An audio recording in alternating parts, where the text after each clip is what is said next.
ho avy ny tompo.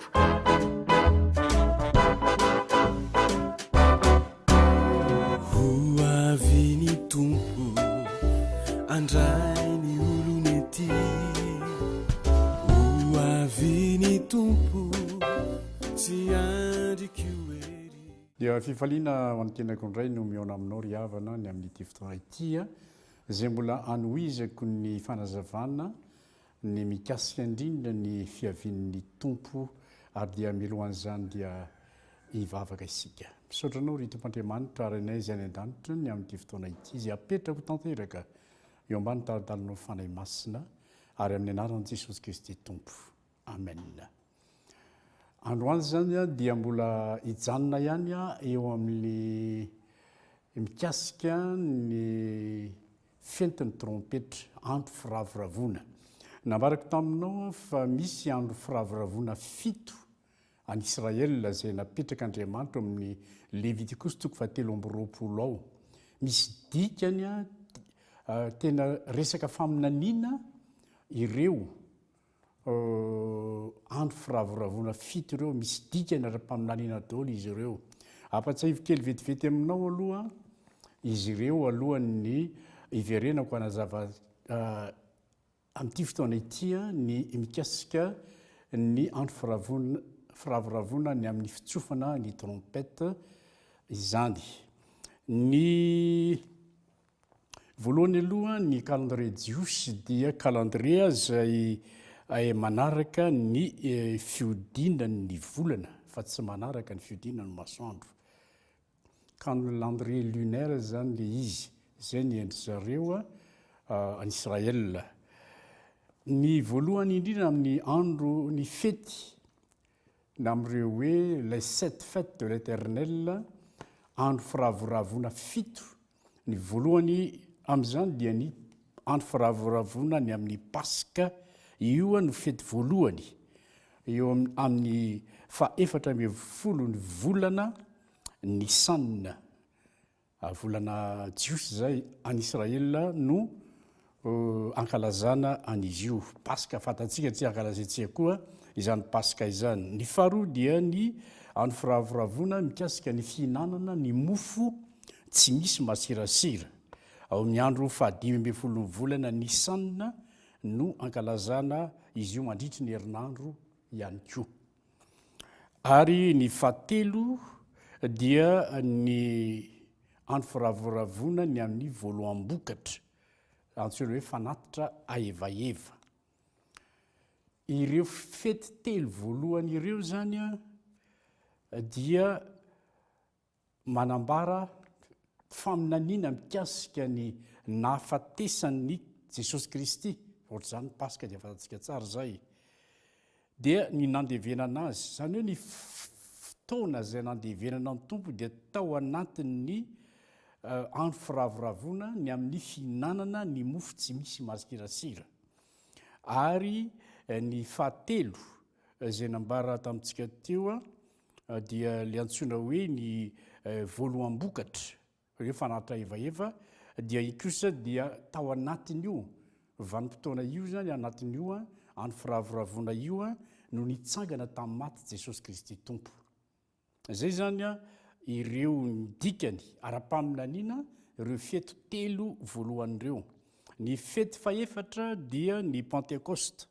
izay fantatsika ny andro nidinany ny fanahy masina teto ambony tany zany. Ary koa miaraka tamin'ny nahaterahan'ny fiangonana ho amin'izao tontolo izao. Dia ao anatin'ny toyan'ny izany dia ny fahadimy dia ny fitsofana ny trompetra. Ity moa le tena mahalinantsika ity satria hoe ao anatin'ity fitsofana ny trompetia no hiakatra eny amin'ny raholanitra ny fiangonana. Ny calendrier jiosy aloha zany raha somary miverina kely dia mizara anankiroa ny calendrier jiosy. Misy le antsoina hoe ny volana Tisri,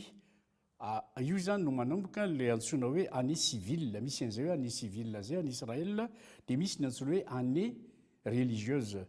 zany hoe mizara roa mazava tsara zany ny volana nisanna ny mars avril no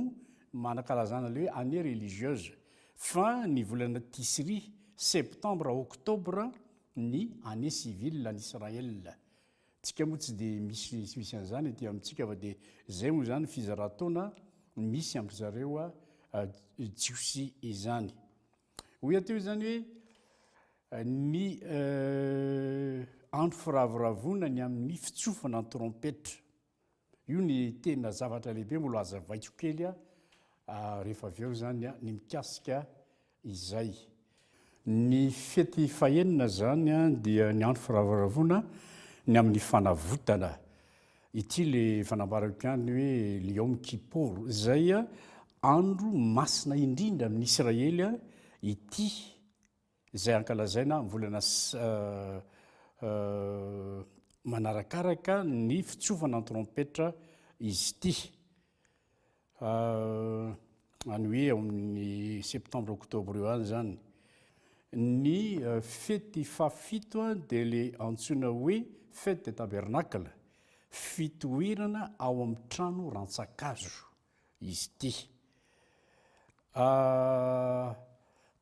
tao anatin'ity fety ity zany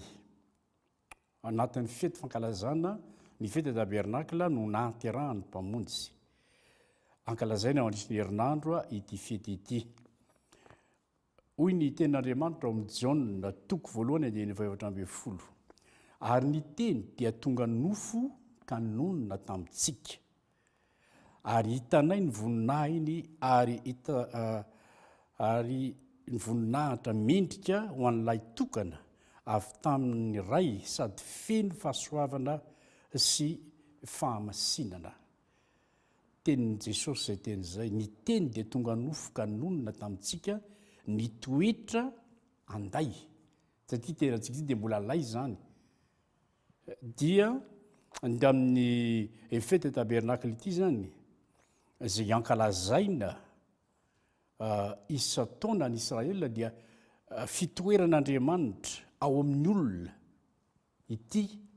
ao anatin'ity fety ity zany no hoe Andriamanitra mitoetra ao anatin'ny olona miditra ao anatin'ny olona ary ilay anaran'i Jesosy tamin'izany fotoana zany antsoina hoe Immanuela ny dikany dia le hoe amintsika Andriamanitra niditra ao anatintsika Andriamanitra satria zany ny tenantsika lay dia niditra nipetraka ao anatin'izany lay zany Andriamanitra ny tamin'ny fotoan'andro zany hoe raha mbola tany anefitra ny zanak'Israely dia tsy nisy trano mbola hoe trano mafy orina zany nipetrahana tany satria mbola nivezivezy tany anefitra izy fa tao anaty trano rantsakazo izy no mipetraka zany alohan'ny atongavany tany amin'ny tany Kanana le tany tondra ny nosy tantely dia izay nankalazana ny sitry nandritra 7 taona izy tao anatin'ny tanty foana nipetraka trano rantsakazo hoy ny baiboly teny malagasy tao izy nipetraka nandritra 7 taona ny andro firavoravona efatra voalohany dia mahakasika ny fahatongavany Jesosy voalohany tety ambonin'ny tany ny fety fahatelo farany kosa dia mikasika ny fiverenany faharoa satria efa nambarako hoe misy mizara roa ny fiavian'ny tompo izy tonga tamin'ny voalohany aloha ary efa avy eo izy dia tonga indray niverina zay mbola ambara amintsika lazaina amintsika mbola azavaina amintsika amin'izao fotoana izao moa izay le fahatongavan'ny tompo izay misy endrika anankiroa zany le fahatongavan'ny tompo dia ilay andro firavoravona efatra voalohany manambara ny fahatongavany voalohany fa ny fety telo farany dia mikasika ny fiverenany faharoa zay zany dia tsara mazava tsara amintsika ao anelalenan'ireo fety ireo ny efatra voalohany sy ny telo farany dia misy fotoana efatra na 5 volana eo dia vanim-potoana ny fiangonana no ilazana an'izy io ity zany tena zavatra manokana mikasika ny fiangonana io hoe efatra na 5 volana manelanelana ny fety efatra voalohany sy ny fety telo faharoa ao anelan'ireo misy volana efatra na dimy izay mikasika kosa ny fiangonana zany izay ho alain'i Jesosy amin'ny fotoana iaviny. Dia ny fety fahadimy moa zany ny antsoina hoe fetiny trompetra, ny andro firavoravoana ho amin'ny fitsovana trompetra no azavaiko eto misimisy tsoko ny fitsovana trompetra. Afaka efa nambarako zany hoe tandroka ondry io la antsoina hoe sofara, io no tsofina tamin'ny izy mbola nandehandeha tany anefitra ny zanak'Israely dia nitoby tany anefitra izy amin'ny toerana anankiray, ka rehefa hiainga izy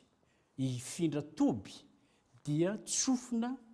ny trompetra, zay izy vao miainga miala eo amin'ny toerana nitobiany mankany amin'ny toerana anankiray. Zay amin'izay fotoana zay no maneno ny trompetra, mifindra toerana zany. Zany hoe tsika koa zany rehefa tsofina ny trompetra ndray andro any, re zay feona trompetra zay araka navarako hoe ny mpino ihany no mandre an'io dia miala eto amin'izao tontolo zao ny mpino dia mifindra toerana miakatra eny amin'ny rahaonylanitra. Izay ataoko hoe mouvement zay zany, zay etsika izay dia miaina ny zanak'Israely ary iaina ny fiangonana koa amin'ny andro hitsofana ny trompetra izany. Ka rehefa tsofina io trompetra dia miomana miala eo amin'ilay toerana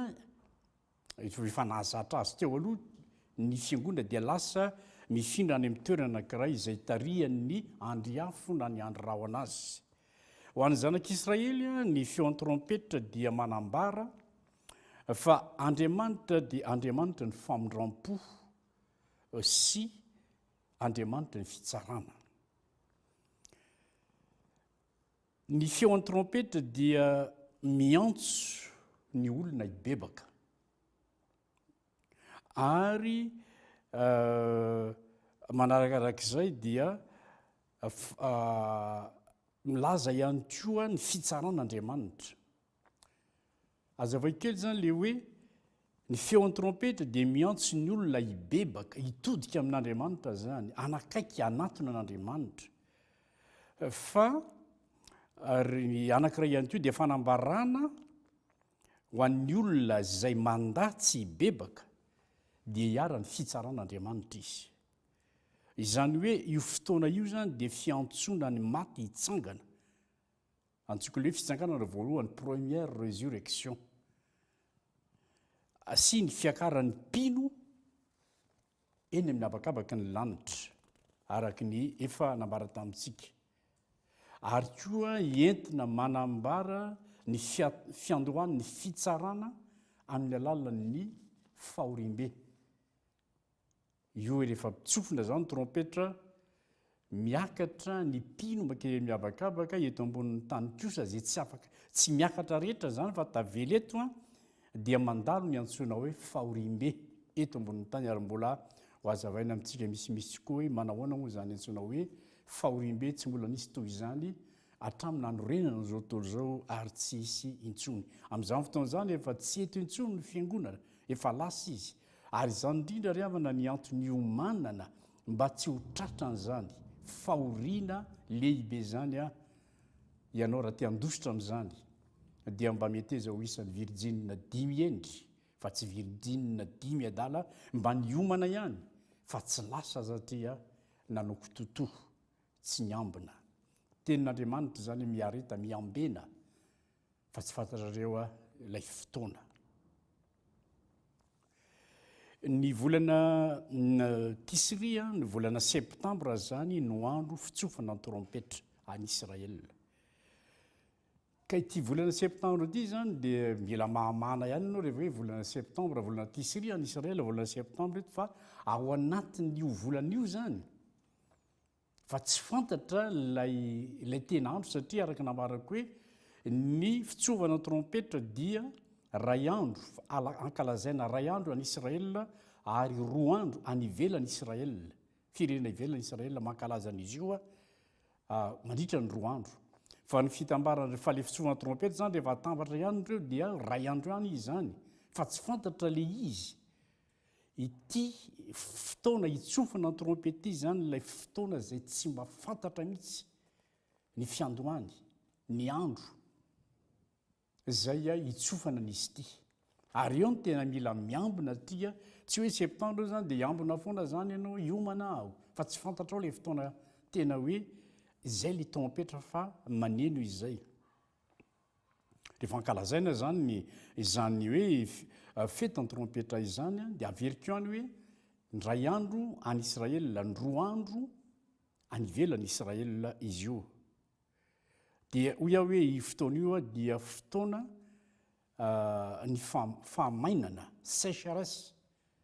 ho an'ny zanak'Israely izy io fa fotoana ny fijinjana kosa ho an'ny fiangonana izay no mahasamihafy azy satria Israela hoy efa nambara ho tany aloha tany dia mbola tsy isany fiangonana izy satria izy mbola tsy nibebaka ao anaty fahorimbe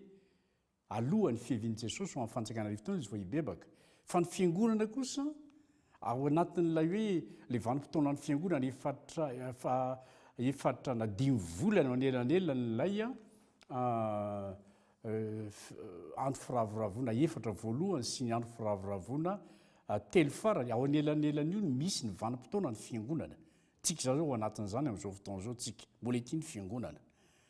dia andro fijinjana izy ho atsika ho an'ny fiangonana dia andro fijinjana hoy Jesosy Kristy Tompo ao amin'ny Jaona 4:5-7 moa ianareo tsy manana hoe va efa bolana no sisa dia ho tonga ny fararano indro lazaiko aminareo ka jereo ny eny an-tsaha fa efa masaka sady hojonjana izy reto vokatra masaka reto zany dia ny fiangonana zay ataoko hoe mbola nijaintilisa ny maronisa ao anatin'ny fiangonana mpanota zay nibebaka Israela mbola tsy nibebaka ka noho izany mbola tsy ao anatin'ilay fijinjana izy satria arak'ilay teny hoe mbola misy fahamafisam-po manjo ny Israely sasany mandrapiditry ny fahafenony ny jaintilisa itsika zany ny hafa-firenena to atsika zany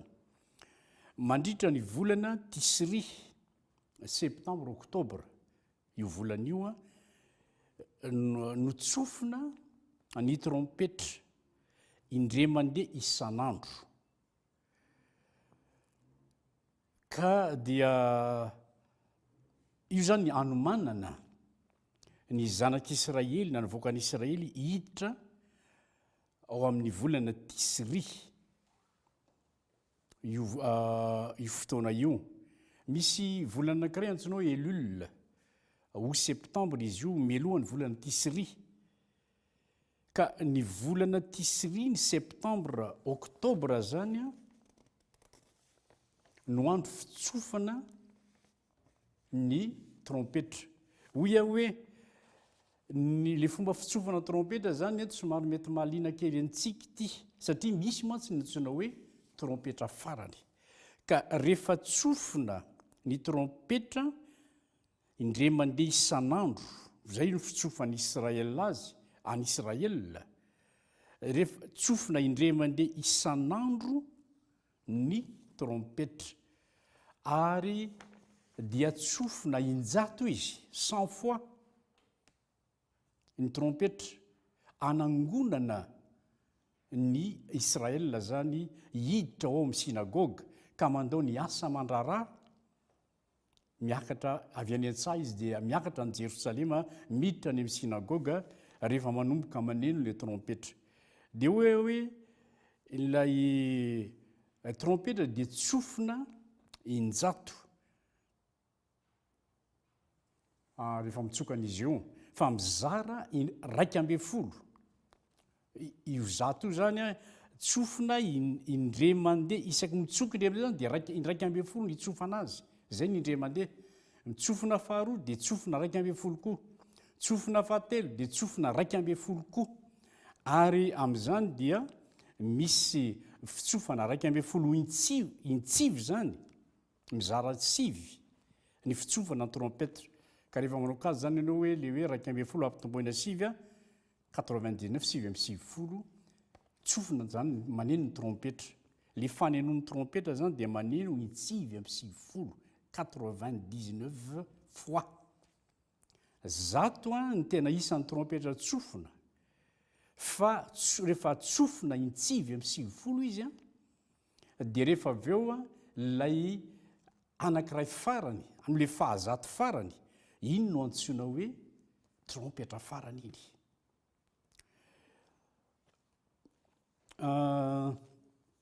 Misy moa eo amin'ny Israely no antsoina hoe mpitily,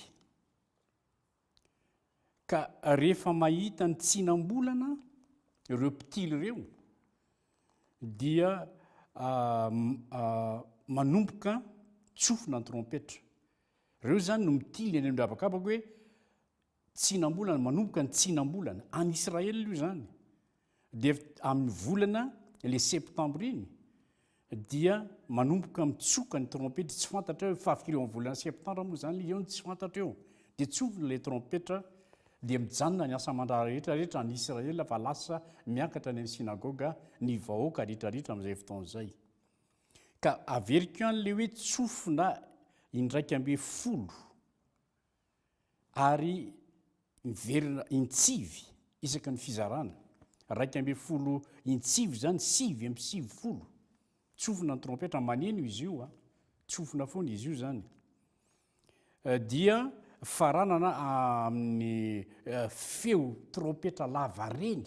io le fahazato io zany feo lavareny, tsy hoe mitsofina kely indray mandeha dia hoe mijanona fa ty le hoe lavareny ty zany tsy akijanona mihitsy, tsy fantatra hoe firy segondra ngamba tsy ataoko hoe mety tsisy ray minitra fa hoe mety ray minitra 20 segondra ohatra ny faharetany ty hoe feon'ny trompetra lavareny ty. Dia iny le atao hoe trompetra farany. Ka rehefa maneno iny le farany lavareny iny dia miakatra ny fiangonana. Zay le tenin'Andriamanitra hoe rehefa maneno ny trompetra farany dia hovana ao anatin'iray mpimasotsika zay maty eo amin'ny Kristy no hatsangana aloha ary zay velona ka mbola mitoetra no hatsangana miaraka aminy dia ho any amin'ny tompo mandrakariva isika. Zay ny tenin'Andriamanitra iny. Noho izany zany ry havana dia mila vonona ianao. Hoy aho hoe fantatrao zany le hoe ny andro fitsofana ny trompetra ny Israela dia ao anatin'io vanim-potoana io no aneno ny trompetra farany. Efa ela ny andrasana n'izy io rehefa tonga ny volana septambra dia efa miomakomana ihany betsaka hoe tena mety ao amin'ity zany fa tsy mbola tsy tonga ihany le fotoana. Andriamanitra mahalala le fotoana. Ireo taona maro zay nandalo ireo zany hatramin'ny fahaleovantena Israela tamin'ny 1948 nahazo ny fahaleovantena Israela naleo teny izy. Fa hatramin'izao zany mbola mandeha ny fitsofana trompetra fa mbola tsy tonga le fotoana voatenin'Andriamanitra. Fa tsy fantatra hoe amin'ity taona ity ve amin'ity volana septambra amin'ny taona 2018 ity ve le izy tsy fantatra zany. Zay le mahatonga ny teny hoe miomana ianao fa tsy fantatra ao ny fotoana. Miomana iona amin'ny Jehovahandriamanitra ao ry havana miandry an'ity feona trompetra farany ity tsika zany dia akatra eny amin'ny ranon'lanitra. Dia misaotra an'Andriamanitra isika tamin'izay fanazavana izay ary dia mankasitraka anao zay manaraka tsy tapaka ihany koa ny